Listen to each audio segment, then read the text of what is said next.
tenemos hoy con nosotros a Francisco González de Canales, que es arquitecto, que es profesor de la Escuela de Sevilla y de la Architectural Association, con un puente aéreo entre Sevilla y Londres que caracteriza su vida profesional y que realmente es admirable y que supone que debido a su juventud es capaz de aguantarlo y seguir manteniendo buen aspecto.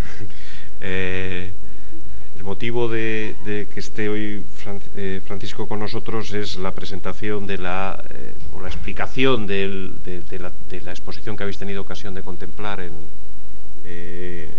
este mes en el vestíbulo, dedicada, bueno, era una pequeña muestra en realidad de la ambiciosa exposición que junto con Brett Steele, director de la Architectural Association, pues organizaron sobre los primeros trabajos de algunos de los arquitectos más conocidos, lo cual es una exposición, por tanto, con una carga didáctica muy interesante, muy adecuada para una escuela de arquitectura, ¿no? Para ver un poco esos primeros pasos de figuras que ahora están absolutamente consagradas y que forman parte del Star System de la arquitectura contemporánea.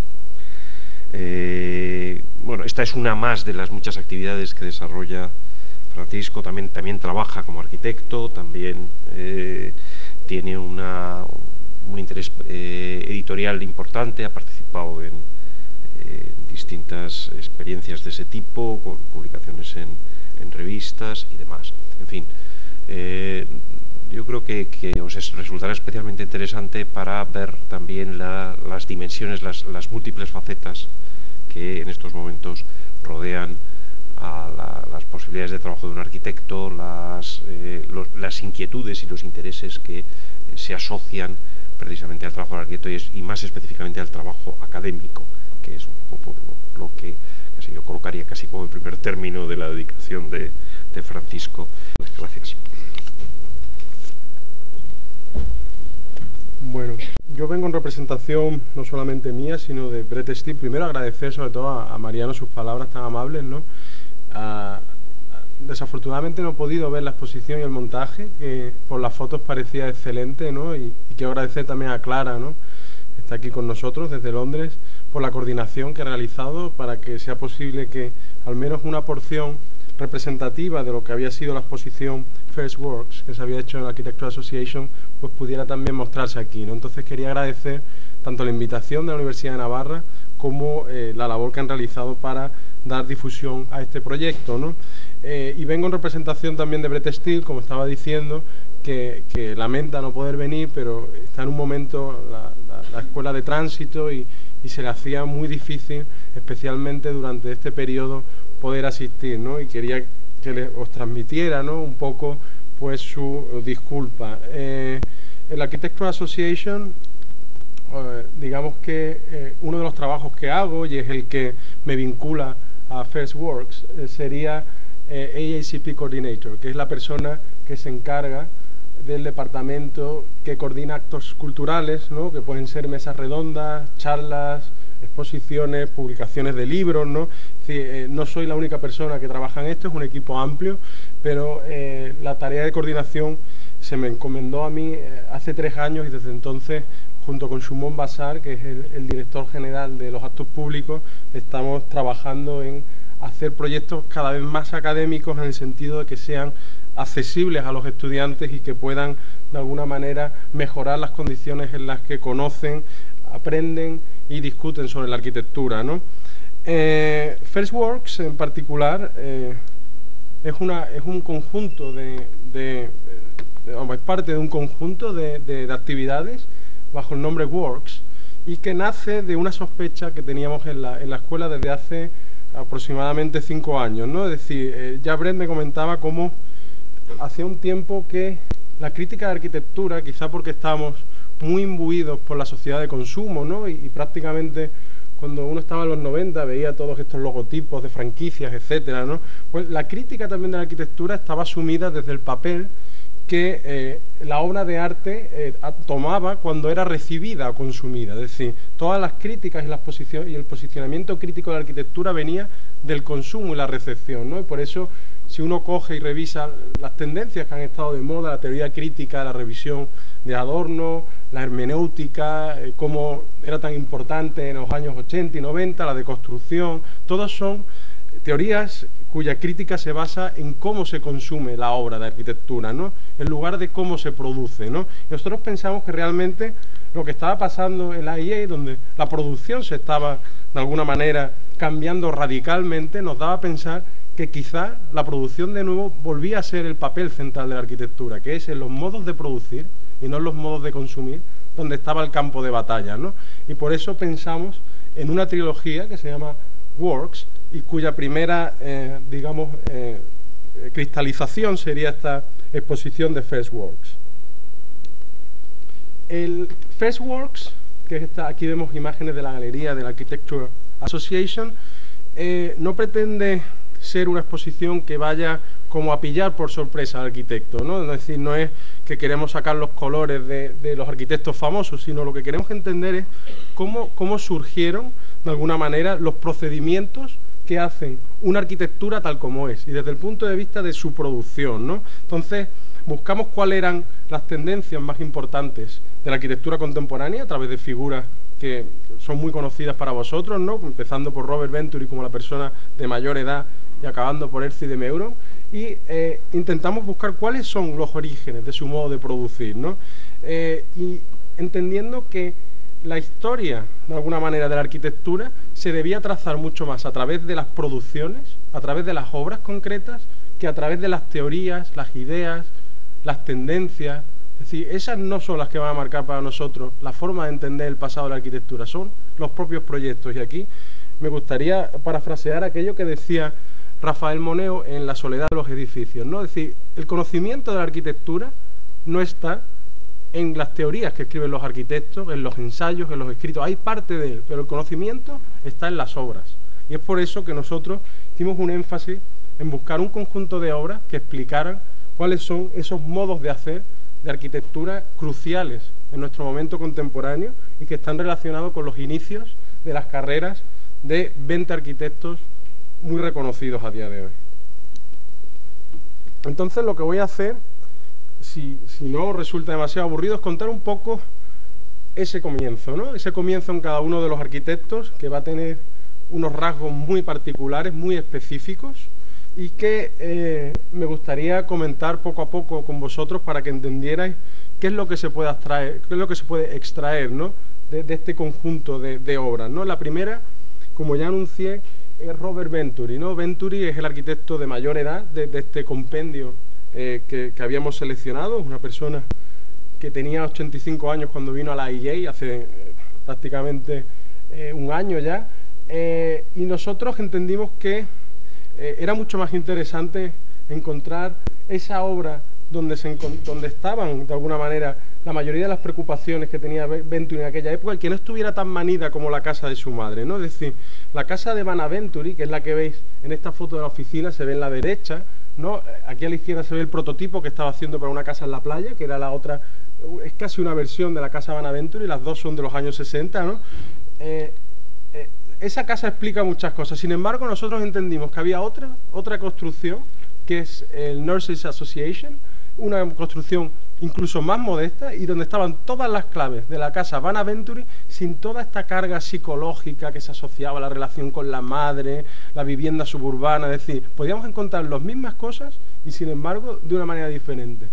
Ese es el Robert Venturi, que venía de Roma, absolutamente obsesionado, esto en realidad es Sicilia, pero había hecho Grand Tour, era una persona extremadamente culta, una persona que había trabajado con Louis Kahn y que luego le dijo a Louis Kahn que le copiaba sus ideas, cosa que habla de que también era una persona relativamente soberbia. Louis Kahn le reñía en la oficina porque le decía que dibujaba mal sus proyectos y Venturi le decía que no, que los estaba corrigiendo, ¿no?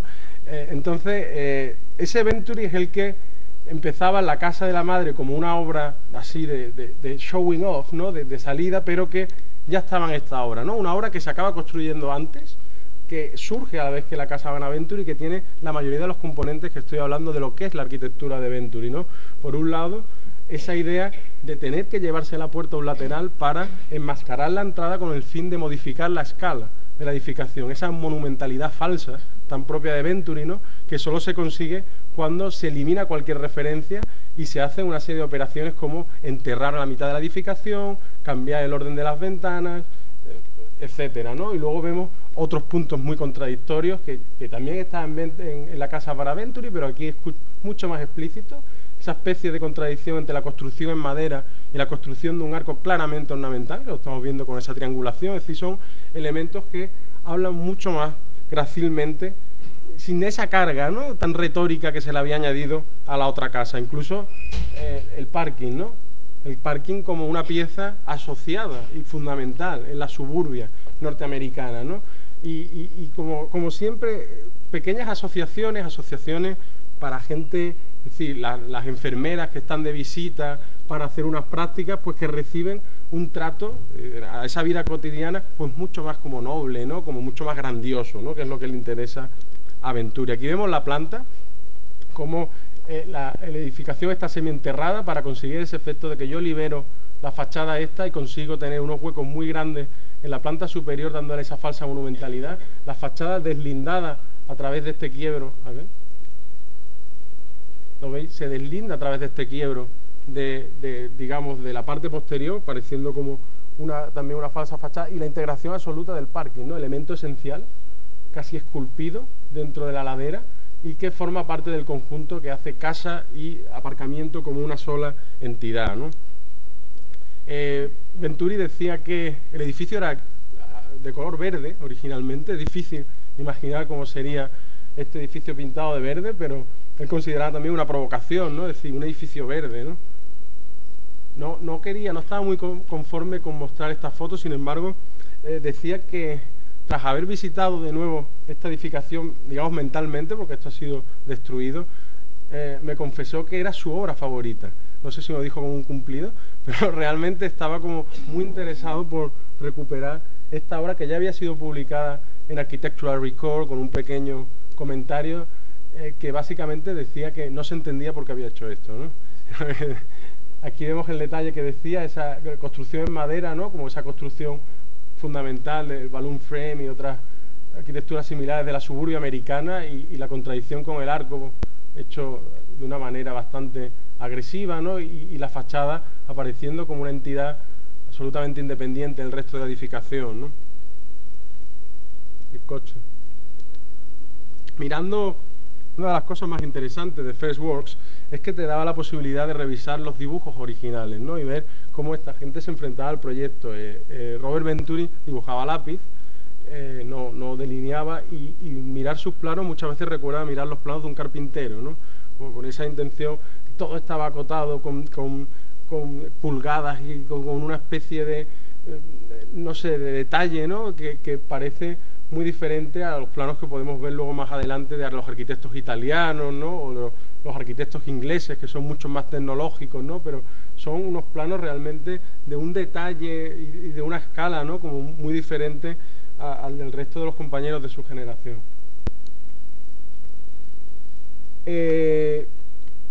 Evidentemente la exposición hacía hincapié en algunos personajes que habían sido especialmente influyentes en Londres, ¿no?, y en la Architectural Association. Es decir, la exposición hace un recuento de obras singulares, pero también hace un recuento de la propia historia de nuestra institución, ¿no? Archigram se vinculó desde muy temprano con la Architectural Association. Prácticamente todos sus miembros han tenido cargos dentro de la IA, y lo más curioso fue descubrir qué es lo que era Archigram, ¿no? Es decir, yo había tenido una visión de Archigram siempre desde fuera, donde me parecía un colectivo de gente, pues, no sé, muy impulsiva, colaborativo, donde todo el mundo se ayudaba.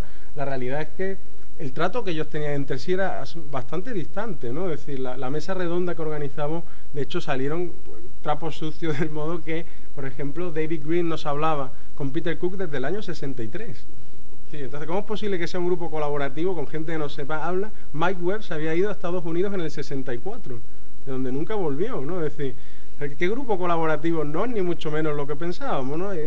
casi más, y esto es un poco perverso, pero me recordaba a esos grupos de música pop que organizaba un manager, pues algo parecido. En este caso el manager era Theo Crosby, y fue el que organizó Archigram, el que le dio salida. Rainer Banham llevando las revistas de Archigram al MoMA, enseñándoselas a Philip Johnson. Eso es Archigram, ¿no? Sin duda un producto más de nuestro presente que lo que nosotros pensábamos, ¿no? Mucho más actual. La forma en la que se organizaron, realmente a priori esto es el único proyecto que realmente hicieron juntos, que es la exposición de Living City. Luego hicieron otro proyecto un poquito más adelante, pero ya no estaban todos los miembros. La forma que se organizaron era Peter Cook, que era la persona de clase alta. Esto es muy importante en Inglaterra, es decir, nunca uno puede menospreciar las clases sociales en Inglaterra, incluso a día de hoy. Peter Cook había estudiado en la Architectural Association. Estos individuos, Warren Chalk y Ron Heron, son gente que trabajaba en London Council, eran los jóvenes como más preparados de su generación, los más brillantes, habían ganado concursos, no habían ganado, habían quedado segundos en 3 o 4 concursos y todo el mundo los tenía como figura de culto. Pero hay un personaje que es Michael Spiderweb, que es la persona que era la más precoz, es decir, era la única persona que ya estando en cuarto de carrera fue capaz de publicar y llevar su proyecto al MoMA, con este edificio, ¿no? Que se llama edificio para la central, o la central para, o las oficinas para los manufactureros de mobiliario, ¿no? Un edificio que incluso Rainer Banham le dio un nombre que sería un nuevo estilo, el Bowelism, que sería como la arquitectura de los intestinos, que es como se ve aquí, ¿no? Como una arquitectura, y que sin embargo, cuando yo empecé a hablar, siendo el primer edificio que aparece en las publicaciones de Archigram en 1959, porque es un proyecto de cuarto de carrera, no representaba lo que era Archigram. Si esto lo hablé yo con varios miembros y luego con Michael Webb, y realmente el primer edificio de Archigram es el Sin Center for Entertainment, que es este edificio. ¿Por qué? Porque este edificio todavía habla de la tecnología en el sentido moderno, tradicional, ¿no? Mientras que este edificio lo que habla es de la sensación. Y eso es lo que cambia en Archigram, ¿no? La arquitectura pasa de ser una tecnología en favor de construir espacios y pasa a ser una tecnología en función de transmitir, ¿no? De transmitir sensaciones, de transmitir una atmósfera, ¿no? Que no es comprensible como un espacio en el sentido tradicional, ¿no? Y de hecho el edificio de Sin Center for Entertainment es el proyecto fin de carrera de Michael Webb, un proyecto que nunca aprobó. Si este proyecto fue suspendido 7 años consecutivamente, mientras que él estaba en Estados Unidos, y tuvo que cambiar al final para poder aprobarlo. El problema fundamental era estructural, ¿no? Y de hecho se ve que este edificio no se tiene en pie, ¿no? Aparte está la anécdota de Michael Speaks, que es mentira, pero que siempre cuenta que cuando iba a llevar la maqueta, pues que se le rompió con el ascensor, le pilló a las puertas y que se dio con la puerta del taxi y que acabó siendo mucho más torturada de lo que ya era de por sí, ¿no? Esa anécdota que se cuenta mucho es mentira, pero Michael Webb ya la ha apropiado como suya. El caso es que el edificio, como veis, es como una especie de sábana acristalada, donde hay unas espirales para el tránsito de los vehículos y todo estaba pensado para proyectar, para tener luces de colores, etcétera, y crear esa especie de ámbito de la sensación que tanto interesaba posteriormente a Archigram, ¿no? Es decir, la tecnología a favor de producir efectos, ¿no? En lugar de producir espacios, ¿no? Como vemos luego, la manera de producir de Michael Webb es bastante ingenua, ¿no? Es decir, unas maquetas que es un trozo de papel doblado, unos clips, ¿no? Es decir, que hay mucha ingenuidad en la forma de proceder, que es muy propia también de Archigram, ¿no? Incluso los dibujos que muestra Michael Webb son muy diferentes a la idea que nosotros tenemos de Archigram como una especie de publicación de papel cuché, ¿no? Si alguno tenéis la oportunidad de ver la colección de Archigram, los originales, que no sé si los tendréis aquí porque es difícil de conseguir, pero en la IA tenemos un paquete, ¿no? Con todos los números de Archigram. Y veréis primero que cada formato es diferente, uno es cuadrado, otro rectangular, es decir, no es una revista en el sentido estándar con los números. Y segundo, que son manuales, es decir, que están hechas uno a uno. Es decir, cada una tiene pedazos pegados de cosas, es decir, son absolutamente artesanales, ¿no? Es muy diferente a la imagen que tenemos de una publicación así como si fuera un tebeo. No, es muchísimo más artesanal, ¿no? Y los dibujos que presentaba Michael Webb son así, ¿no? Es decir, mezcla tinta con lápiz, con collage, con borrones, ¿no? Es decir, todo está mezclado, ¿no? No hay una forma de dibujar, y son dibujos muy pequeños, son dibujos que están pensados casi como para ser publicados ya. Es decir, Archigram en ese sentido es muy específico, ¿no? Están pensando ya en el mundo de la comunicación en cómo van a vender esto, ¿no?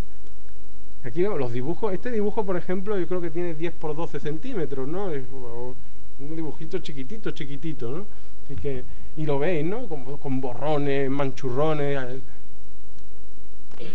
Lo más curioso es que, Michael Webb, consternado, ¿no?, por el hecho de haber sido suspendido durante 7 años, pues estuvo haciendo el proyecto hasta el día de hoy, sigue haciéndolo, ¿no? Tienen nuevas versiones. A mí me dice que los días de depresión se baja, ahora él vive en Estados Unidos, se baja al sitio del garaje del coche, ¿no?, que tienen los americanos las herramientas, pues allí tiene sus utensilios para hacer maquetas y dibujos sobre su Sin Center, ¿no? Esto es un dibujo de hace 10 años y este es un dibujo que estaba haciendo justo cuando fue la exposición, ¿no?, que según él ahora había entendido que la perspectiva no era la forma de representar el edificio, sino que tenían que ser secciones planas y desplegadas como alzados las que le enseñaran cómo era la edificación, y le dio por hacer este tipo de... Es decir, aún sigue obsesionado y aún sigue haciendo este proyecto. Un personaje fundamental en Londres y quizá predecesor, es decir, al Sin Center. Aquí vamos a ver, el Fan Palace es como, digamos, el germen de ese proyecto, ¿no? Pues sería Cedric Price, ¿no? Price sí que tiene una relación con la aristocracia. Él tiene ascendencia nobiliaria y se mueve en un nivel diferente, habiendo estudiado en Cambridge y luego la Architectural Association, que era un tipo de binomio muy clásico para la gente de clase alta de los años 50, ¿no? Hay que tener en cuenta que la Architectural Association durante los 50 y los 60 tenía un vínculo muy fuerte con la reina de Inglaterra y era la persona que más dinero ponía, era prácticamente como una academia independiente, pero que con gran dependencia por parte de la Casa Real, ¿no? Entonces, Cedric Price, que como digo, estaba vinculado a esa idea de hacer una arquitectura a través de los efectos, consigue un encargo a través del cuñado de la reina, ¿no?, que es para realizar este aviario, y sería una de las pocas arquitecturas construidas que nos ha dejado Price. Es decir, por un lado es contradictorio con algunas de sus ideas, por otro lado es uno de los pocos intentos donde realmente se puede ver qué podría haber estado haciendo Price si se lo hubiera dejado construir más, ¿no? Aquí vemos un poco esa relación. Este es Lord Snowdon, el que recibió originalmente el encargo, estaba casado con la princesa Margarita, la reina, Cedric Price y Frank Knowby, ¿no?, que sería un ingeniero muy talentoso en la Inglaterra de entonces y que sería fundamental para el desarrollo de la obra, ¿no? Price, que tenía una forma muy coqueta, ¿no?, de dibujar, muestra del principio cuál era su interés, ¿no? Por un lado, una especie de puntualización de lugares donde se pudieran aposentar las aves, y por otro lado esa especie de bolsa de aire o tubo, ¿no?, que es realmente lo que él estaba promoviendo como arquitectura. Es decir, la arquitectura dejaba de ser un espacio, algo parecido a lo que hablábamos con Archigram, y empezaba a ser una atmósfera, ¿no? Y es prácticamente esculpir el aire o crear algo que es atrapar el aire, prácticamente lo que podemos ver que ocurre en el aviario, ¿no? Aquí veis el tipo de dibujo de Cedric Price es muy diferente al de Michael Webb, ¿no? Es un dibujo muy fino, un delineado elegante, ¿no? Son preciosos, son también pequeños, pero son unos dibujos que están delineados con una exquisitez tremenda, ¿no? Aquí veis un poco cómo sería esa relación, ¿no? Por un lado, una especie de masa pétrea, ¿no?, que sería el hormigón, que va creando toda la base del edificio, y por otro lado esa especie de nebulosa, de nube, ¿no?, que atrapa a los pájaros, pero que no tiene una forma totalmente definida, ¿no? Y esa es atravesada por las pasarelas, que son los lugares destinados para los visitantes. El edificio también tiene una componente en sección muy interesante, porque negocia la relación entre el borde del canal de Regent's Park, ¿no? Esto es, en Regent's Park hay un canal que cruza por la mitad y separa el zoo. Entonces en la sección se ve, aquí vemos el aviario, ¿no? Se ve esa relación entre los dos niveles, ¿no?, que es prácticamente el que le da más dinamismo a este proyecto. El proyecto, a pesar de todo, fue duramente criticado por Rainer Banham cuando fue publicado en 1965, y decía que si esto era el high-tech que podía hacer Inglaterra, que nos olvidáramos ya de ser un país tecnológicamente avanzado. Según él, las mallas no estaban tensadas, las soluciones de la Junta eran demasiado vastas, ¿no? Es decir, recibió una crítica brutal y sin duda influiría mucho en que Cedric Price no hiciera más arquitectura, ¿no? De hecho, hace 15 años o 10 años, no, fue en el 1994, son 15 años, sí, ya él mismo renegaba de su edificio y hacía este collage donde decía que simplemente se refería a los términos políticos, ¿no? Es decir, de meter pájaros en cajas para ser contemplados y tal, ya no está de moda. Decía, ¿qué podemos hacer con este solar? ¿No? Como que alguien venía y decía otra cosa. Un personaje que recuperamos y que realmente hasta el día de hoy no ha sido un componente importante de la Architectural Association, pero hay una serie de intereses recientes sobre la ciudad que nos hizo entender que era fundamental traer a Rossi, ¿no? Un Rossi que ahora empezamos a ver qué diferente es de esa visión que tenemos posmoderna, compositiva, que siempre relacionamos con el centro de Italia, ¿no? Pero que en realidad es un Rossi mucho más milanés, mucho más neoclásico, ¿no? Un Rossi diferente, ¿no? Es el que queríamos traer. Y un Rossi que en realidad es el Rossi autor de la arquitectura de la ciudad, ¿no? Y aquí había bastante controversia. La Fundación Aldo Rossi nos decía que lo que había que sacar era uno de estos pequeños monumentos, ¿no? Es decir, estas casi instalaciones donde había una geometría muy sencilla, ¿no? Y que eran muy propias, ¿no? Del primer Aldo Rossi, del Rossi que estaba trabajando como colaborador de Casabella, que también daba clases en Venecia, ¿no? Colaboraba con un par de cátedras, ¿no? Y todos estaban de acuerdo en esto, pero entendimos que el verdadero Rossi, el de la arquitectura de la ciudad, empezaba aquí. Y esto nos llevó a una gran discusión. Es decir, por ejemplo, Rafael Moneo tampoco estaría de acuerdo, y en su monografía sobre Aldo Rossi en 1984 dice ya que este edificio es una megaestructura. ¿Sí? Esto lo debatimos y al final la realidad es que este edificio es lo contrario de una megaestructura. Es decir, la idea del edificio es simplemente pensar que la ciudad no puede ser una infraestructura, que es lo que pensaba, por ejemplo, Banham cuando hablaba de infraestructuras, ¿no? Y cuando hablaba de megaestructuras, y que la ciudad se basa en el principio de partición del espacio. Es decir, lo que garantiza que se pueda hacer ciudad es que la edificación o las edificaciones son capaces de tener una teoría formal que es capaz de segregar espacio. Y él ponía un ejemplo muy bonito en la arquitectura de la ciudad cuando hablaba del Camino de Santiago, una cosa que nadie le diría o nadie pensaría que es propio de Rossi, ¿no? Y hablaba de que, de alguna manera, el cuerpo de la iglesia, en un sentido general, se relaciona con cada una de las iglesias del Camino de Santiago de la misma manera que la ciudad, de manera general, se relaciona con cada una de las edificaciones que conforman la ciudad. Es decir, todas ellas tienen una parte de esa componente universal de la ciudad, pero sin embargo son concretas y particulares y segregan una parte de esa ciudad dentro de ella. Y esa segregación de una parte de la ciudad dentro de ella, ¿no? Como esta especie de caja que pretende contener la ciudad, ¿no? Y que ante una ciudad que crece a través de infraestructuras en los años 60, una Italia tecnocrática, ¿no? Donde se buscan infraestructuras de comunicaciones, grandes edificios, pues un edificio que atrapa a la ciudad, ¿no? Y ese es el Rossi que nos interesaba y ese es el Rossi que nosotros vemos en la arquitectura de la ciudad, ¿no? Aquí vemos las referencias neoclásicas tan importantes en Aldo Rossi, ¿no?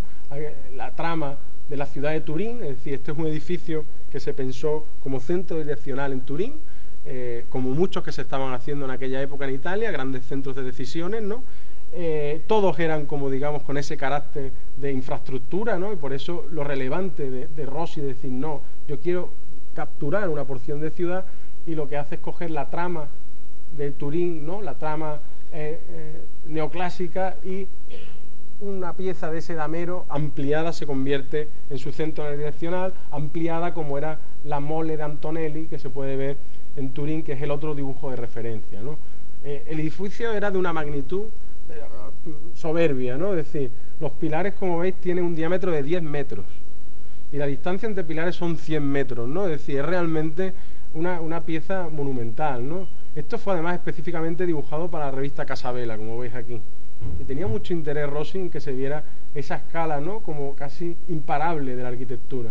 Y los dibujos para el concurso, ¿no? Porque esto fue un concurso que no ganó Aldo Rossi, y que la propuesta ganadora tampoco fue construida, pues los dibujos son también monumentales, ¿no? Es decir, este dibujo tiene 2 metros y pico, ¿no?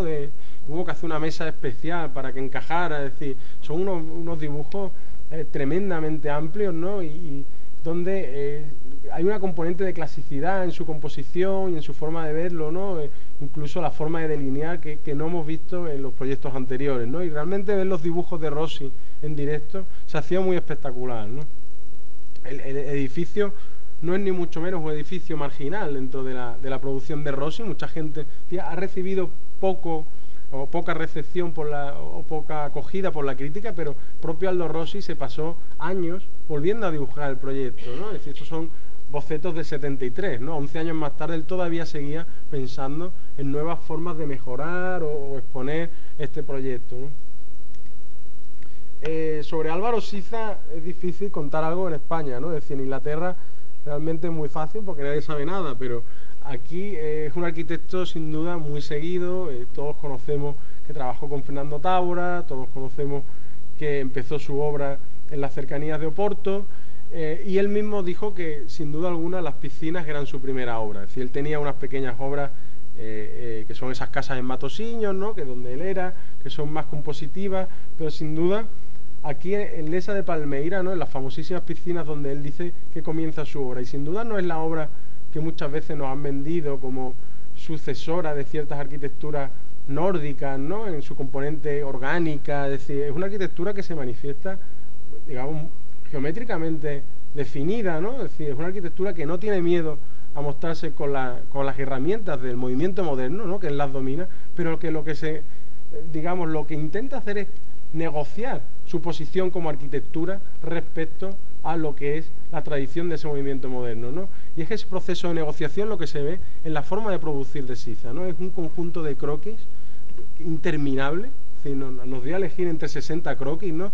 Y uno a uno va viendo pequeñas modificaciones, una pieza que se mueve un poquito, otra que se retranquea, un muro que se va hacia adelante, es decir, como pequeñas operaciones que él va ajustando continuamente y que según él están relacionados con el conocimiento del lugar. Dice que de alguna manera en este sitio rocoso la gente ya sabe por dónde ir. Es decir, en los sitios rocosos, cuando vas a la playa, tú ya sabes dónde tienes que ir porque la gente sabe que si vas por un sitio que no es el adecuado te caes y te haces daño, ¿no? Entonces simplemente buscar esos senderos, ¿no? Poco a poco.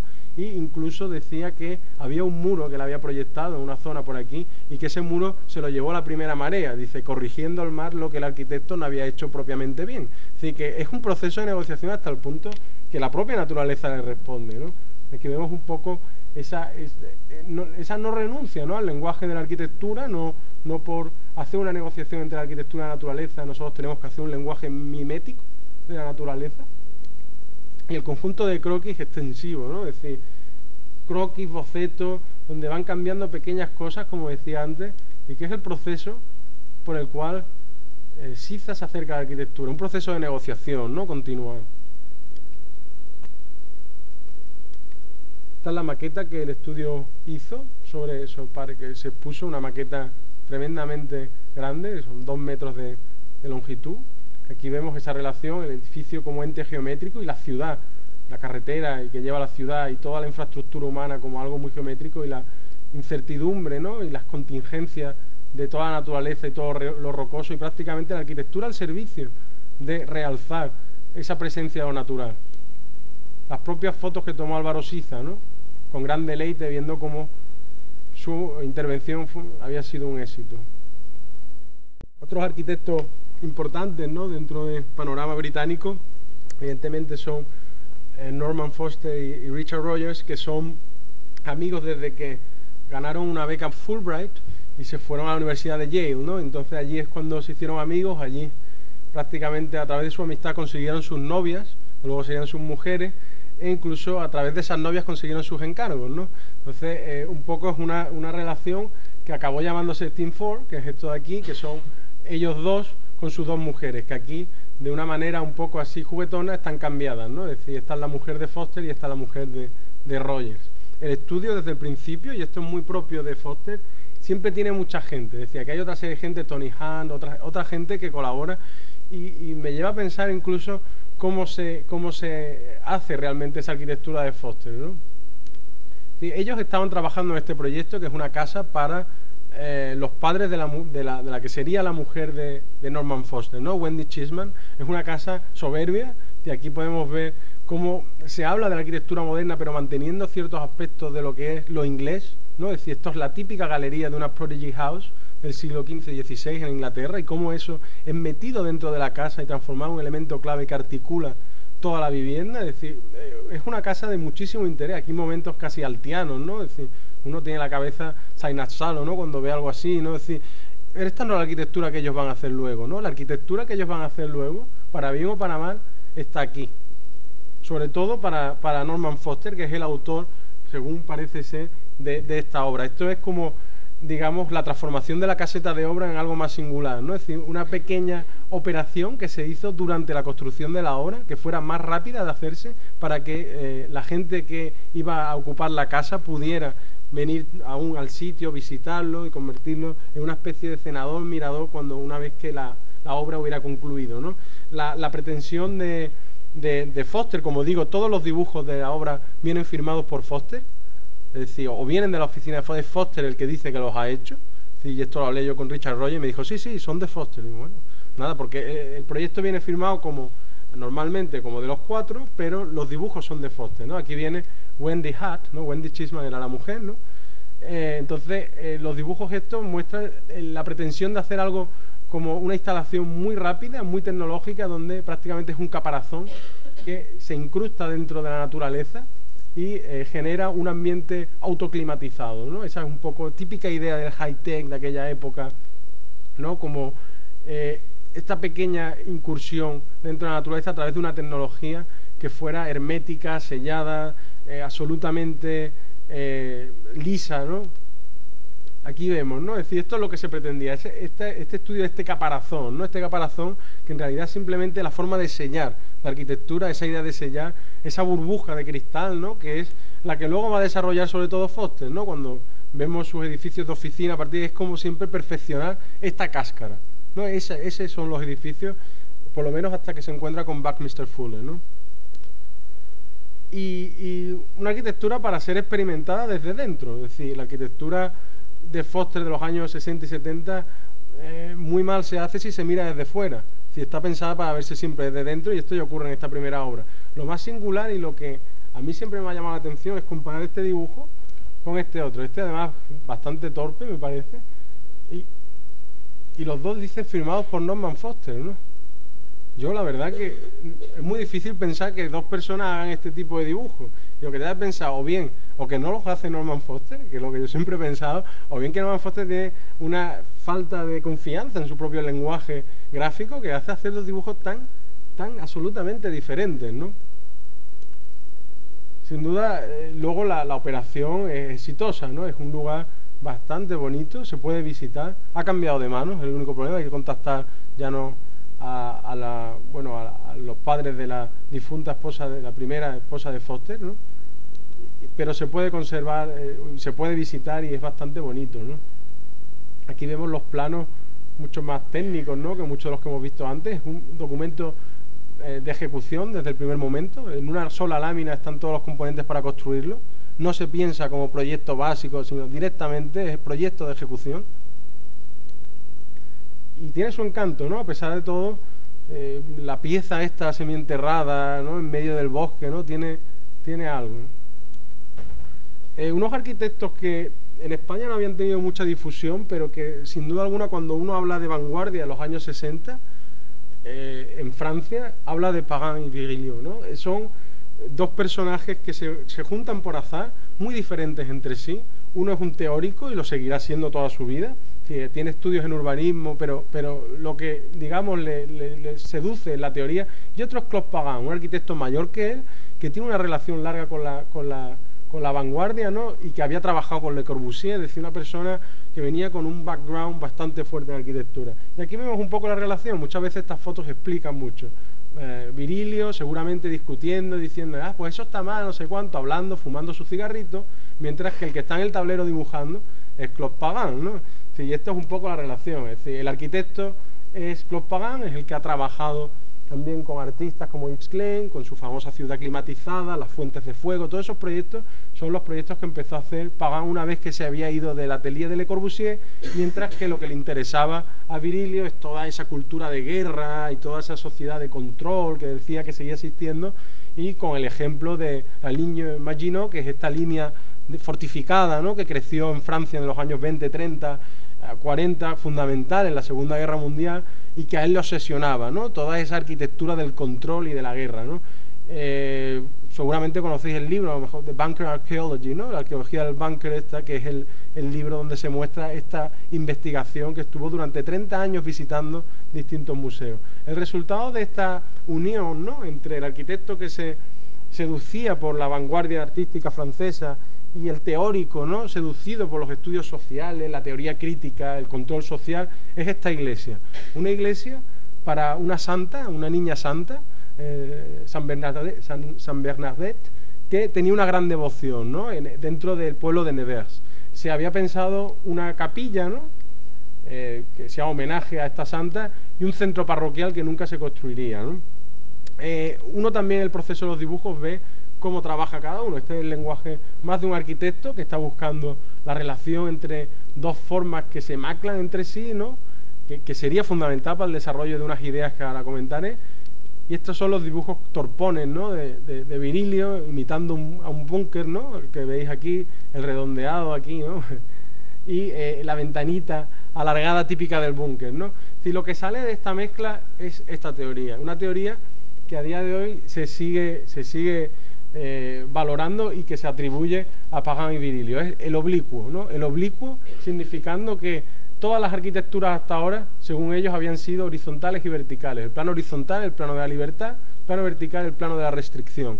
Mientras que ellos dicen que si hacemos una arquitectura oblicua, donde no hay un plano horizontal ni un plano vertical, sino simplemente planos inclinados, tenemos total libertad, pero articulando el espacio, ¿no? Entonces esa es un poco la teoría que sale, y de hecho todavía Claude Pagan, en su email, se llama Pagan Oblique, ¿sabes? Porque él se denomina el arquitecto del oblique, ¿no? Es como otro personaje también de mucha edad, ¿no? Es decir, Pagan tiene como 84 años también, ¿no? Y es un personaje que es digno de conocer. Ha estado vinculado con eso, con todas las vanguardias, trabajó con Le Corbusier, es una persona interesantísima, ¿no? Virilio, sin embargo, no ofrece, está retirado, se retiró al bosque, no se puede hablar con él, no tiene email. Es decir, el hombre que hizo, digamos, todas las teorías sobre la tecnología no tiene email. Hay que ir por carta o en coche de caballos casi, pues, andando por los bosques para poder encontrarlo, ¿no? Y estos son los dibujos un poco de Pagan, ¿no?, mostrando ese aspecto de una iglesia que es como un búnker, pero por otro lado empieza a trabajar con esa idea de planos inclinados que ellos explicaban que era una idea de meter dinamismo dentro de la iglesia, ¿no? Es decir, la iglesia no solo como digamos, como arquitectura, sino también como institución, ¿no?, que era una idea que ellos tenían y que era también muy propia de la iglesia en los años 60, ¿no? Ciertos aires de cambio.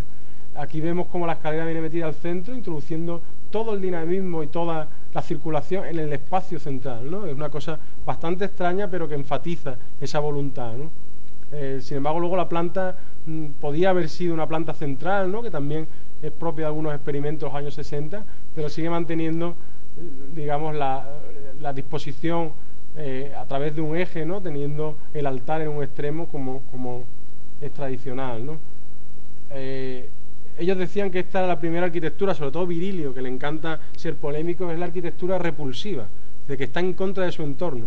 Yo la verdad que lo veo más como una especie de declamación así provocativa que como una realidad, porque no es tan feo y luego además incluso no puede negarse los tintes corbusierianos, ¿no? Es decir, si esto lo coge fuera y dice esto es Le Corbusier, tú te lo crees, vamos, esto son imágenes tomadas directamente de la Touré o de otras obras, ¿no? Como por ejemplo, incluso en Ronchamp, el campanario sería parecido a esto. El interior de obras sin concluir, ¿no? Parece que está en proceso. La escalera prácticamente con unos tablones. Un manejo de la luz bastante dramático, interesante, y luego un éxito rotundo, ¿no? Quizás no tanto por los arquitectos, sino por esa intensa adoración que tiene el pueblo de Nevers por su santa, ¿no? Por Saint Bernadette. Hablar de Monéo es difícil, ¿no?, sobre todo en su tierra, ¿no? y yo estaba obsesionado con que tuviera que haber un arquitecto español. Ya lo habíamos debatido con Brett, y evidentemente si hay un arquitecto que haya sido internacional en la arquitectura reciente, ese Rafael Moneo, ¿no?, un arquitecto español que sin duda ha alcanzado unos niveles muy alejados del resto de los nosotros mortales, ¿no? Moneo, pues gracias a Dios, que tenía una relación cercana con él en algunos momentos, y todavía recuerdo, por ejemplo, cuando me enseñaba esta foto, que su mujer, Belén, ¿no?, me decía que cómo que sacaban a esta chica aquí, ¿no? Es decir, que debía ser un ligue de ellos, ¿no? Decía, pero bueno, pero esto es una desfachatez, ¿no? Y estuvo a punto de que no se publicara, ¿no? Es decir, estas cosas como que uno se entera nada más que cuando está destapando el pasado, ¿no? El moneo que quisimos sacar es el de esta primera fábrica de transformadores, ¿no? No es exactamente, es casi la primera obra, pero ya estaba haciendo el remonte de aquí, ¿no?, de Pamplona, estaba haciendo otras cosas, ¿no?, al mismo tiempo. Es la primera obra que yo creo que sí que acaba, no estoy seguro, pero sí era la obra que él estaba y nosotros estábamos interesados en sacar, ¿no? Es porque es un moneo sistemático, ¿no? Y sobre todo porque Moneo entendía que si bien podía haber obras interesantes, como por ejemplo el concurso que él presentó para ganar su plaza de pensionista en la Real Academia, ¿no?, de España en Roma, este concurso era su primera obra construida, y el enfrentamiento a construir algo tal como tenía esa ideología, la primera que acabó, según él, eso era fundamental, ¿no? Es decir, no podía considerar que su primera obra fuera simplemente un proyecto. Entonces, aquí se ve un moneo que es mucho más sistemático de lo habitual, ¿no? Es decir, un moneo que tiene una facilidad para encontrar una estructuración del espacio que viene del entendimiento de tipologías vinculados a lo moderno, ¿no? Es decir, a las tipologías de la típica estación, de la típica fábrica, ¿no? Pero cómo es capaz de convertir eso en una especie de estructuración sistemática que le permite además relacionarse, en unos casos será con la ciudad, en este caso con el paisaje, ¿no? Es decir, este es el moneo que luego a mí me gusta encontrar en edificios como el Museo Romano de Mérida, ¿no?, que es un moneo menos composicional, ¿no?, menos compositivo, y es un moneo más sistemático, ¿no? Y este moneo más sistemático además es el que recogen algunos de sus continuadores, ¿no?, como Tuñón y Mansilla, ¿no?, que es una especie de recogida de este moneo, ¿no? Los planos son preciosos, están dibujados personalmente por Rafael Moneo, sin colaboración de nadie, en su mesa de trabajo en donde él vivía, allí en la pensión de la Real Academia de España en Roma, ¿no? Son planos a lápiz y sobre todo la cubierta es de un preciosismo, ¿no?, y de una calidad gráfica excelente, ¿no? Aquí vemos como, siendo una planta abierta, como se ve aquí, es un espacio perfectamente articulado a través de estos cambios de altura, y que dan una calidez y una dimensión al espacio interior que seguramente él mismo dice muchas veces vienen de su experiencia de las arquitecturas clásicas, ¿no? Es decir, él dice que ese aprendizaje del dominio de la luz viene de ahí, ¿no? Mucho más que otros podían pensar que puede venir de Hudson o puede venir, pero él dice que es de Roma, ¿no? Aquí vemos el delineado también de estas cerchas que él dijo que él mismo calculó con el método de Cross, con papeles infinitos, ¿no?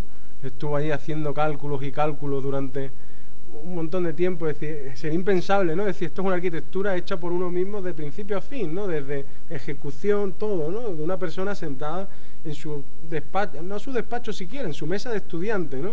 Y haciendo todos los detalles, ¿no?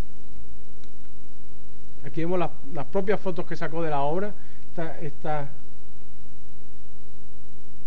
cerchas súper esbeltas, ¿no?, súper delgadas, elegantísimas. El conjunto con ese aspecto, con el ladrillo terroso, fragmentado, pero a la vez con un gran sentimiento, una gran sensación de unidad, que es capaz de dialogar con el paisaje, ¿no?, de las afueras de Zaragoza,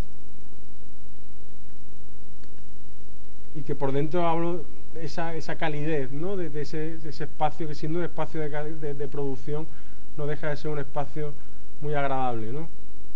Un encargo que consiguió a través de su padre, ¿no? Es decir, esto es típico cuando comienza una obra.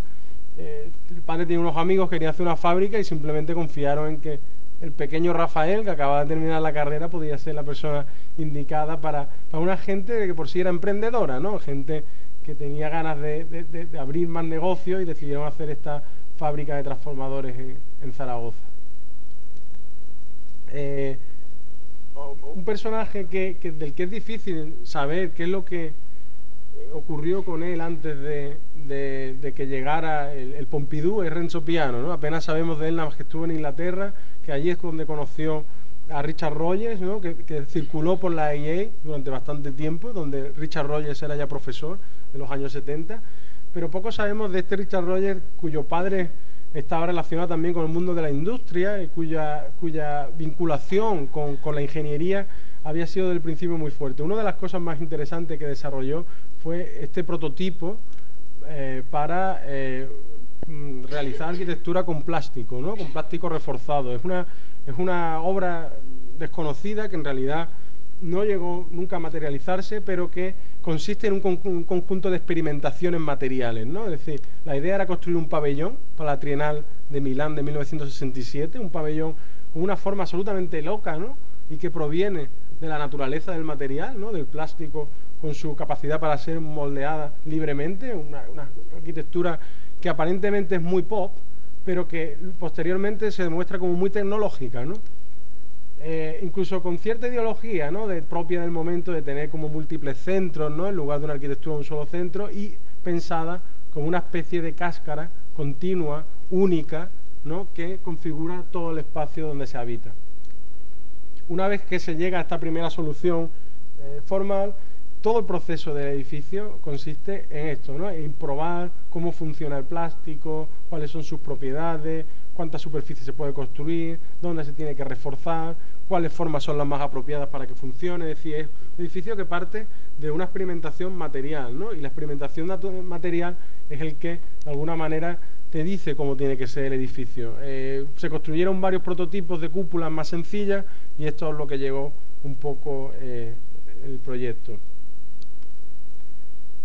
Con Peter Eisman, que estábamos hablando antes, Clara y yo, sobre su impacto, ¿no? En la Architectural Association, porque el lunes se celebró 50 años de la primera charla de Peter Eisman en la Architectural Association, cuando él había venido a la Universidad de Cambridge, ¿no? Para hacer su doctorado con Colin Rowe, y pues según él mismo cuenta, cuando él quería hacerlo en Francia, ¿no? Como todo americano seducido por la teoría, él quería irse a Francia, pero cuando llegó a París se montó en un taxi, después de haber estado 7 años estudiando francés, y le dijo, no sé, no me acuerdo exactamente, y el taxista le dijo, no le entiendo.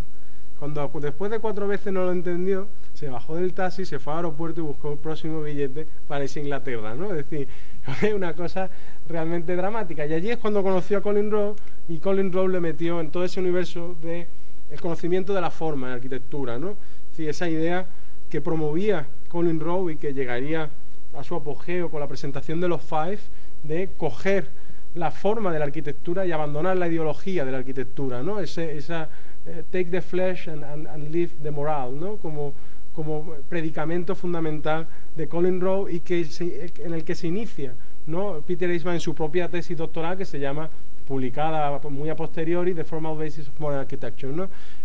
Al principio es sabido que Peter Eisman compartía oficina con Michael Graves, hicieron una serie de proyectos juntos, ¿no? Por eso la primera obra o las primeras obras de Peter Eisman están vinculadas a esa fase como un poquito más retórica, ¿no? De los Fives, esa fase tipo Richard Meyer, donde se cogen elementos de las vanguardias, el espacio a doble altura, la fenêtre allongée, se cogen y se van recomponiendo, ¿no? Como coger las formas, como digo, y no coger el significado de esa arquitectura, ¿no?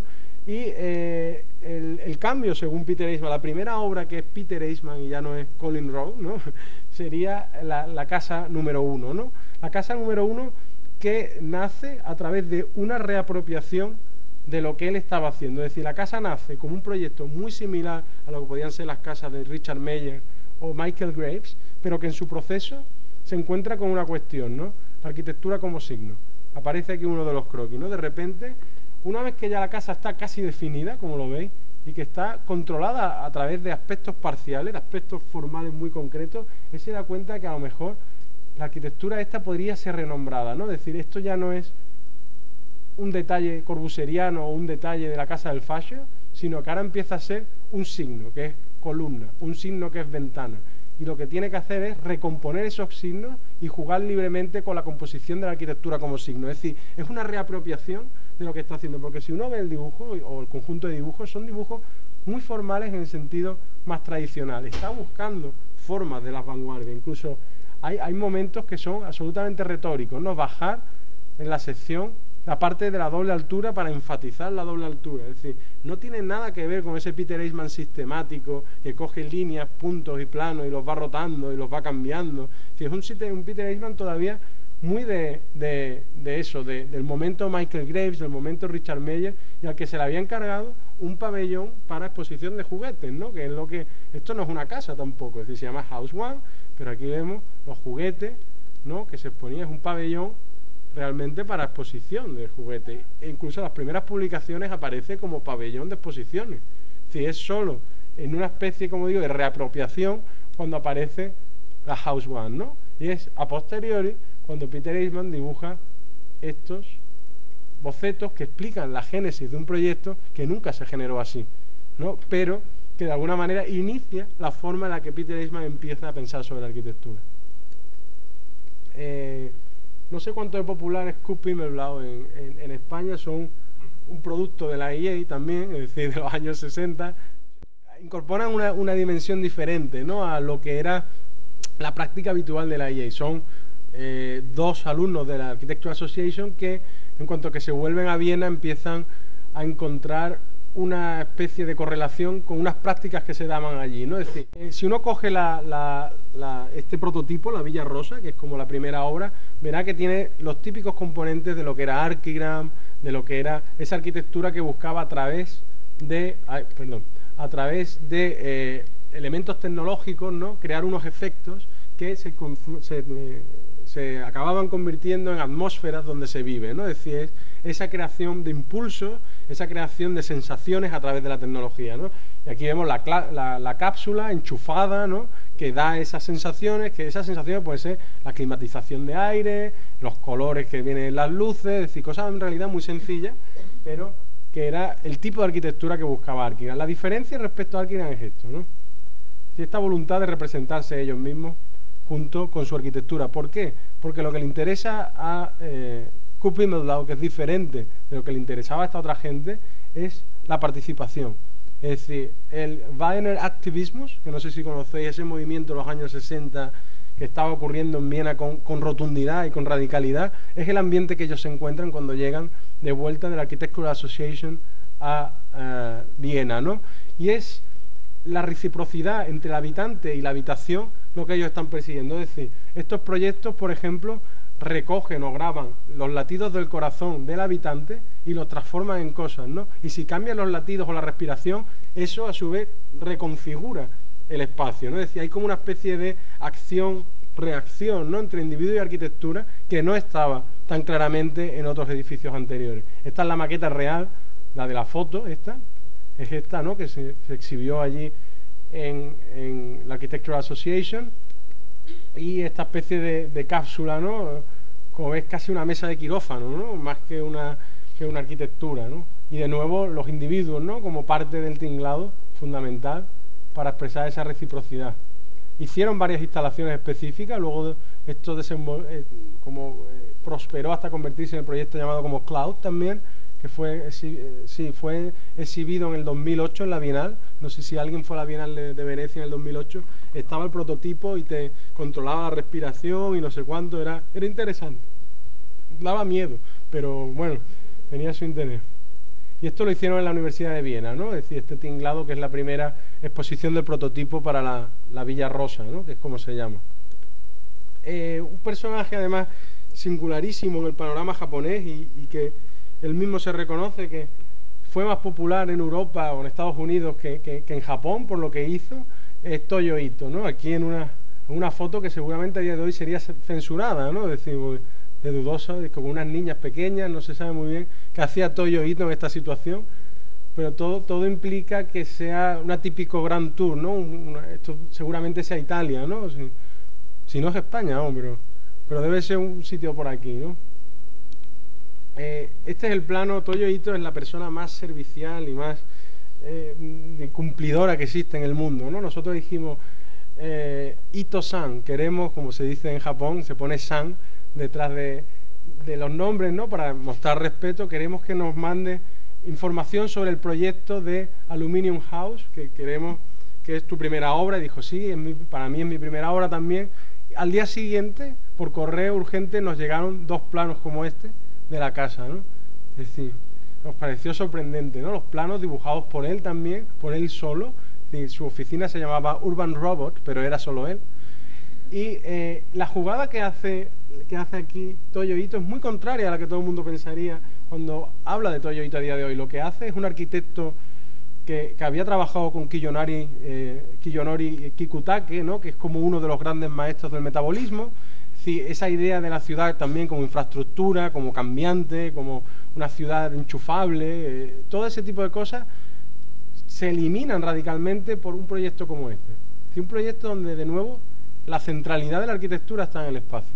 Y esto es lo que diferencia brutalmente a Toyo Ito del resto de sus contemporáneos que seguían siendo metabolistas, ¿no? Esta es la primera arquitectura post-metabolista que se está dando en Japón, donde los elementos robóticos o mecánicos de la vida contemporánea no eran más casi que trajes, que lo que ocultaban detrás es la dimensión espacial de la arquitectura, ¿no? Sí, es una reconcepción de lo que nosotros habíamos pensado que era la carrera de Toyo Ito y que descubrimos a través de indagar un poco más sobre cuáles eran sus primeras obras y cómo se había desarrollado en los primeros años 70.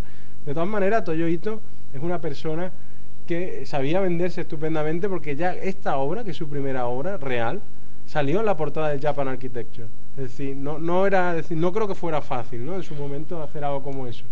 Aquí vemos un poco la presencia esa de ese robot, ¿no?, esa presencia robótica que le gustaba a él, pero que no es para configurar una arquitectura cibernética, sino es para articular una arquitectura mucho más espacial. El interior, esta es la casa además se la encargó su cuñado, ¿no?, el marido de su hermana, y esto es típica primera obra, ¿no?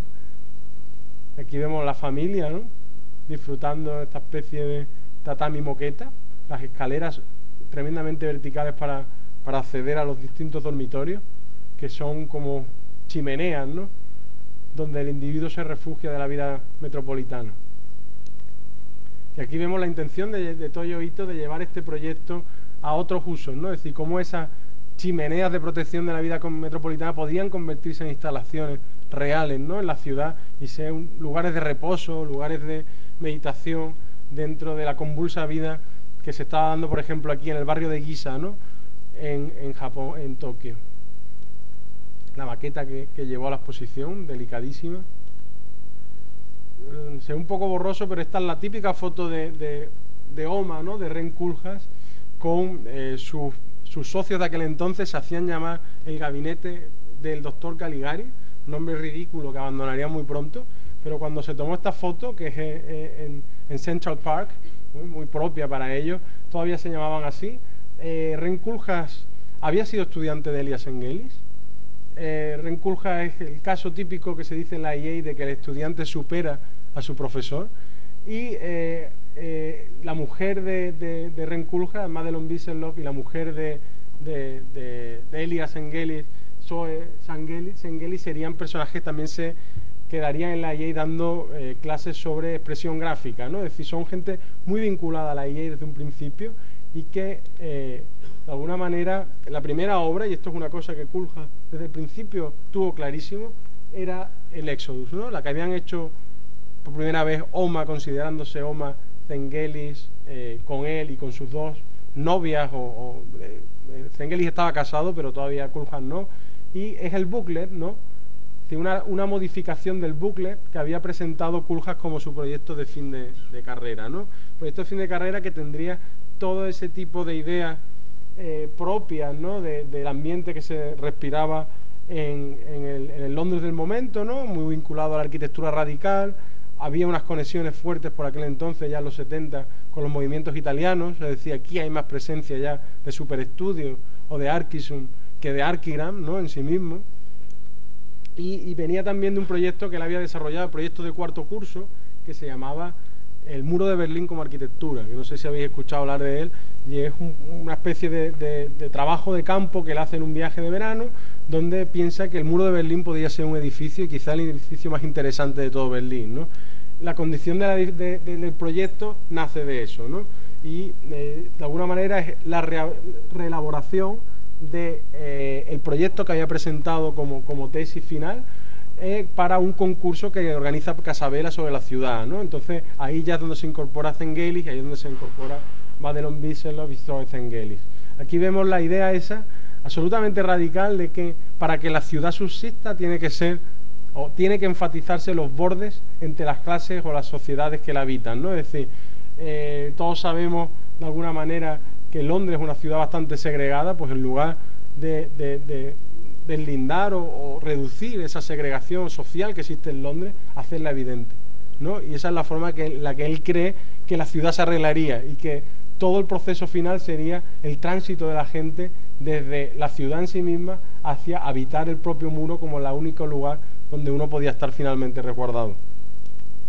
Aquí vemos estas imágenes polémicas, ¿no?, con ese aspecto, ¿no?, de superestudio. Nadie puede decir que esto no se parece al monumento continuo, ¿no? Es decir, es que es muy difícil no pensarlo. Sin embargo, muchas de las ideas, digamos, de la ciudad y de las composiciones que aparecen en cada uno de estos cuadrados son provenientes de otros pensamientos. Es decir, por ejemplo, hay 9 cuadrados metidos dentro del muro que equivalen a los nuevos cuadrados composicionales de Colin Rowe, ¿no?, del método de Colin Rowe de enseñanza, ¿no?, y que utilizaría también John Hedges. Luego hay una configuración de la ciudad como pequeñas islas que viene de su colaboración con Ungers, ¿no? Y este proyecto nace de cuando él se va a Nueva York. Hay una serie de componentes que ya están presentes en esta obra y que no son simplemente copiar a Superestudio, ¿no?, sino que es dar un paso más allá. Aunque luego la retórica es absolutamente polémica, ¿no? Aquí vemos la gente huyendo de la ciudad y metiéndose en el muro, ¿no?, como la única forma de resguardarse, ¿no? Incluso a día de hoy, la actitud de decir que los bordes de la ciudad siguen siendo importantes, ¿no?, es lo que nos lleva a pensar que a lo mejor Rossi o a lo mejor esta arquitectura no estén tan alejadas de lo que puede ser un interés de hoy, ¿no? Es decir, la definición del espacio, ¿no?, puede llegar a ser una forma de conseguir una ciudad más sostenible, ¿no? Y eso es un poco lo que estaba buscando Koolhaas de una manera hiperpolémica, pero que viene a través del pensamiento de Ungers, ¿no? Luego uno mira los dibujos y son muy posmodernos, ¿no? Y con esas perspectivas extrañas, ¿no? Perspectivas de la que sale, que lo veremos luego, Zaha Hadid, ¿no? Zaha sale de las perspectivas de Madelon Wieselhoff, ¿no? Es decir, de cómo deformando la espacialidad estás creando una ambigüedad entre la representación del espacio y el sentido de habitación del espacio, de donde sale la producción de Zaha. Personaje fundamental en la Architectural Association es Bernard Tschumi, ¿no? Un personaje que, como dice también Rafael Moneo, dice que no ha conocido una persona más culta en arquitectura y a la vez un arquitecto más incompetente, ¿no?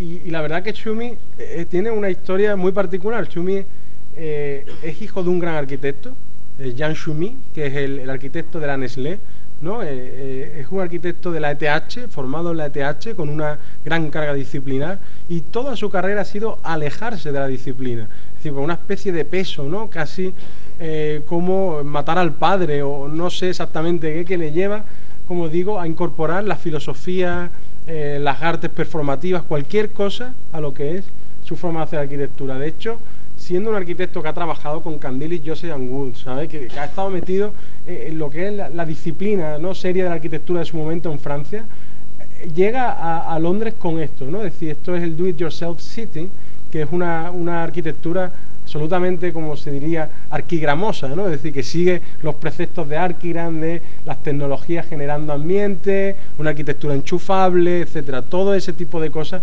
Es decir, evidentemente llegar a Londres de Francia vendiendo Arquigram, pues no vendes poco, ¿no? Entonces rápidamente él se buscó una cosa diferente. Esa cosa diferente es incorporar todo el pensamiento francés de la época dentro de la arquitectura de su momento, ¿no? El pensamiento de Roland Barthes, de Georges Bataille, todo eso es lo que configura un nuevo universo que es el que guía la forma suya de hacer arquitectura. Y esa forma de hacer arquitectura es la que él pone a prueba en su propia unit de la IE, en su clase de proyectos, y haciendo una serie de operaciones. La primera de ellas son fuegos artificiales, ¿no?, describiendo que la forma más, digamos, como la cabaña primitiva de la arquitectura contemporánea son los fuegos artificiales, ¿no? Esa sería, de alguna manera, su gran proclamación, ¿no?, diciendo, porque es una arquitectura gratuita, ¿sabes?, gratuita por definición. Entonces, lo importante no solo esa polémica, ¿no?, y el tomar un poco palabras que vendrían de Roland Barthes, ¿no?, de lo de Le Plaisir du Texte, que era como el libro de cabecera por entonces de Schumi, tomarlo de el placer del texto como el placer por la arquitectura y la arquitectura que es puro placer, etcétera, ¿no? Sino es el desarrollo de sistemas de notación de ese proceso. Es decir, lo que Schumi está descubriendo es cómo representar un espacio o cómo representar una operación que es unos fuegos artificiales. Esto es los que haría, por ejemplo, porque desaparecieron las notaciones para los fireworks en 1974 y nunca ha querido redibujarlas.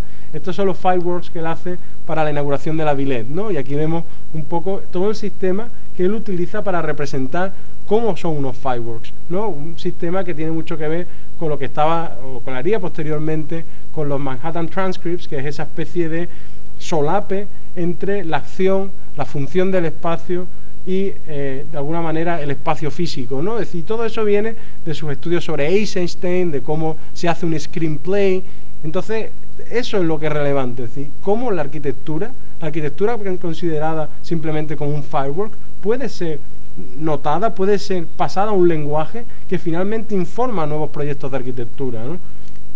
Como digo, estos son los fuegos de la Villette, es una coreografía, ¿no?, producida por Schumi, no son fuegos artificiales cualquiera, sino que están hechos de una manera específica, y le pedimos a Schumi que hiciera unos fuegos artificiales específicos para la IEA, que era tradicional en la IEA.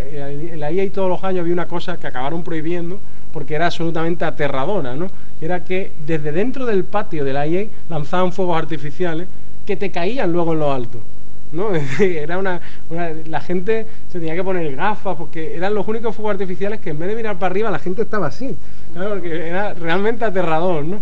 Y los prohibieron, bueno, recientemente, y le pedimos a Schumi que nos hicieran unos fuegos específicos artificiales. La verdad que yo particularmente estoy un poco decepcionado con esta notación de esos fuegos artificiales, me parece muy torpe, pero allí fue un éxito, ¿no? De hecho, hubo un comentario muy curioso que decía que esto ya no era solamente una arquitectura del placer, sino que era una arquitectura, como le llaman, climática, en cuanto que lo que había ocurrido era que era un día tan nublado y tan lluvioso que cuando salieron los fuegos calentó aún más las nubes y cayó una tormenta tropical encima de la IEA como no se había visto nunca, ¿no? Decía, no solamente estamos cambiando el espacio, estamos cambiando la meteorología, ¿no? Decía, con la arquitectura. Fue un comentario que se hizo en aquel momento. Aquí veis la gente con los paraguas, ¿no? Ya rápidamente, por los casos de Stephen Hall y Daniel Libeskind quizás son interesantes también, ¿no? Es decir, tienen otras particularidades. Todos están vinculados, casi todos estos personajes de los 70 han tenido, los que hemos mostrado, una vinculación con la Architectural Association. Stephen Hall estuvo estudiando un año allí. Él venía con este tipo de background, casi de Lucian Kroll, ¿no?, de toda esta arquitectura del desarrollo en el tercer mundo, ¿no?, con estos dibujitos de la vida cotidiana, etcétera. Un poquito más adelante, esto es parte de ese mismo proyecto, pero cuando empieza a descubrir cómo una serie de elementos formales podrían estructurar los crecimientos y los desarrollos de este tipo de arquitectura y un tipo de desarrollos estructurales que no renunciaba de alguna manera a sus condiciones sensibles, ¿no?, que es lo que luego va a estudiar sobre todo Stephen Hall con toda esta historia de la fenomenología, ¿no?, y la relación del hombre con el mundo a través de cómo lo percibe a través de sus propios sentidos, ¿no? Aquí vemos un poco cómo la solución es esta especie de pórtico, ¿no?, que articula todo el crecimiento de este arrabal en Filipinas, pero que no es un pórtico, digamos, neutro, abstracto, sino es rugoso, tiene como una palpabilidad, ¿no? Es decir, que es lo que le empieza a interesar a Stephen Hall, esa especie de dialéctica entre la organización del espacio formal y la no organización o la desarticulación del espacio a través de los sentidos, ¿no? Es donde empieza a moverse la arquitectura que va a hacer a partir de entonces. Libeskind, quizá otro tipo, también estuvo en la IEA en los años 70,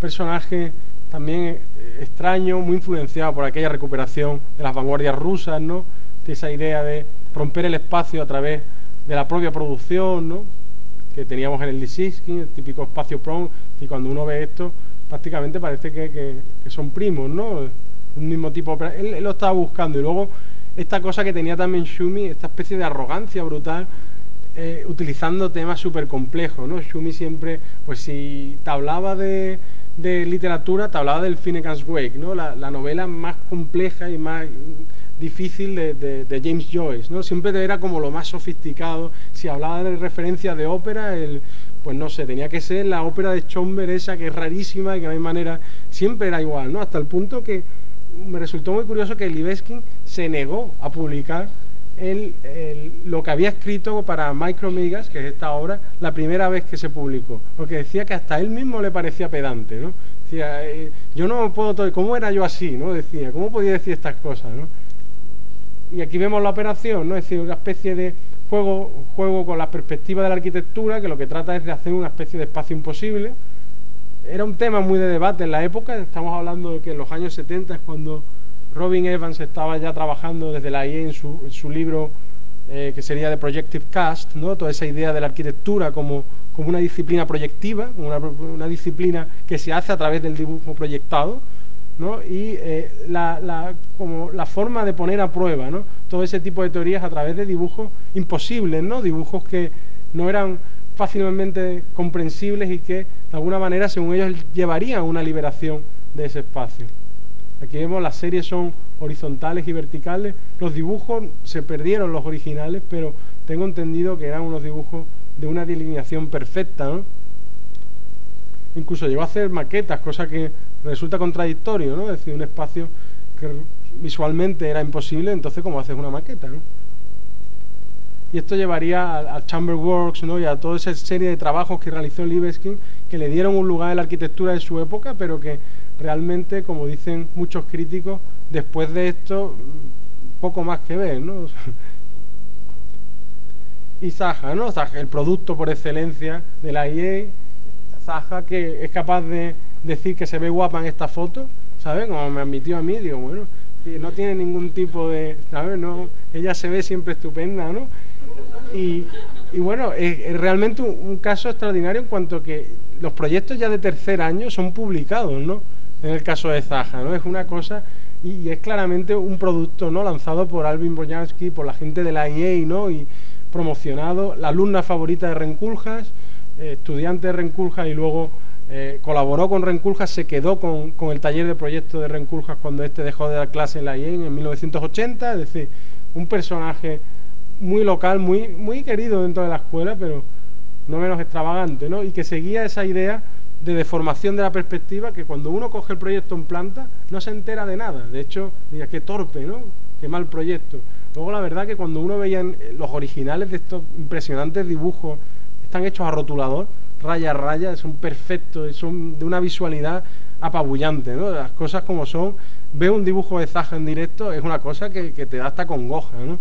Y estas perspectivas, ¿no? Que se van desplegando en el espacio, ¿no? Cambiando, que vienen derivadas de lo que hablábamos de la mujer de Kuljas, ¿no? Que es la que empieza a hacer este tipo de dibujos y que luego acaba siendo como todo la génesis de todo el lenguaje formal de Zaha, ¿no? Pero Zaha en realidad es eso, Zaha es una dibujante de arquitectura, ¿no? No nos equivoquemos y luego digamos que acaba siendo arquitecto casi por azar, ¿no? Es decir, esto es Zaha, ¿no? Esto es lo que casi todo el mundo realmente, el que entiende lo que quiere buscar de esta arquitectura, lo ve aquí. Más allá de aquí, poco también se puede encontrar, ¿no? De hecho, la oficina ahora, si lo sabéis, la lleva Patrick Schumacher, que es un tipo que se ha dedicado al diseño paramétrico y es realmente el que hace los diseños y el que está a cargo. Zaha prácticamente no tiene ninguna vinculación. Aquí la vemos en la... Sí, esto ya, año 83, exposición fundamental de la obra de Zaha en 2 salones de la IA, donde se celebraba ya el éxito de haber ganado el concurso de Hong Kong de The Peak, ¿no? Es decir, ya consagrada como figura estelar 3 años después de haber acabado la carrera, ¿no? Que Zaha es muy joven. Y estos macarrillas que veis aquí son 300 euros, ¿no? Comentábamos el otro día con esto, ¿no? Que menos mal que se ha quedado calvo, porque aquí está incluso más ridículo, ¿no? Con esta especie de media melena que como se quedaría después, ¿no? Quizá conozcáis, Herce de Melo, si son muy conocidos en España y tiene una doble vertiente. Ellos fueron los ayudantes de Aldo Rossi cuando Aldo Rossi fue expulsado de Italia, básicamente porque la revuelta de los estudiantes del 69 y 70 lo echaron ¿no? Es decir, los propios estudiantes se revolvieron contra él y él encontró acogida en Suiza, ¿no? Donde se convirtió en un maestro en un maestro en la ETH. Sería fundamental para las generaciones de jóvenes arquitectos suizos, y entre ellos Erzurdi de Meuron, que eran sus colaboradores más cercanos, ¿no? La gente que eran sus asistentes en las clases de proyectos. De ahí viene una parte de Erzurdi de Meuron, y la otra parte viene de aquí, ¿no? De la otra colaboración fundamental de la que ellos se sienten muy ligados, que es Joseph Beuys, ¿no? Joseph Beuys organizó una serie de actos en Basilea, que es de donde son Erzurdi de Meuron, y donde Erzurdi de Meuron colaboraron con él. Y su primer proyecto, en realidad, pasa que no quisieron enseñarlo así, esto fue un debate arduo, su primer proyecto son los trajes que llevaba la gente en la cabalgata organizada por Joseph Beuys en 1978, ¿no?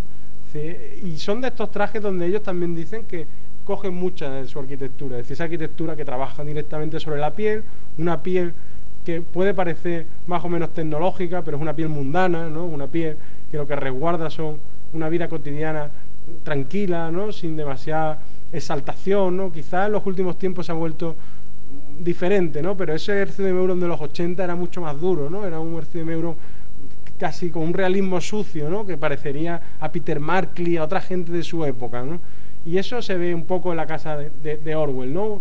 Un tinte rosiano así leve de mantener la tipología estricta de la casa tradicional, ¿no? Que se ve incluso hasta el punto de la confusión, con pequeños momentos postmodernos que se ven en algunos puntos, ¿no? Como esta escalera tensada, todavía demasiado postmodern, y detallitos, ¿no? Pero luego la apariencia de esa piel, ¿no? Compleja, hasta cierto punto una arquitectura, como digo, sucia, ¿no? Realista y tremendamente interesante, que empezará a desarrollarse con un montón de proyectos a partir de este momento, que sacarán a Erzurdi de Meuron de este pequeño todavía universo con tintes postmodernos hacia una arquitectura plena que se dará sobre todo en los proyectos de los finales de los 80 y principios de los 90 en Basilea. Y esto ha sido todo, que creo que ya he hablado suficiente. La próxima vez, si es posible, ya hablaremos de Networks, que es la segunda parte de este proyecto Works que os había comentado. Gracias.